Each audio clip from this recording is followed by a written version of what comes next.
Hi കൂട്ടുകാരെ, December 4 വചനമാംസമായി നമ്മുടെ ഇടയിൽ വസിച്ചു. അവന്റെ മഹത്വം നമ്മൾ ദർശിച്ചു.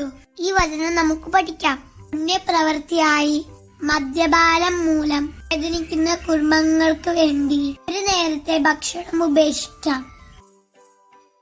ഈശോയെ, അലസത കൂടാതെ അധ്വാനിക്കാനുള്ള ഹൃദയം നൽകണമേ എന്ന സുഗർദ്ധ ജപം എല്ലാം ഒപ്പം വിശുദ്ധ ബലിയിൽ പങ്കെടുത്ത് ദുശീലങ്ങൾക്ക് അടിമപ്പെട്ട് കഴിയുന്ന ആളുകൾക്ക് വേണ്ടി പ്രാർത്ഥിക്കാം. അപ്പോൾ കാവൽ മാലാഖയുടെ സമ്മാനമായ കുഞ്ഞി സോക്സ് റെഡി. Happy Christmas.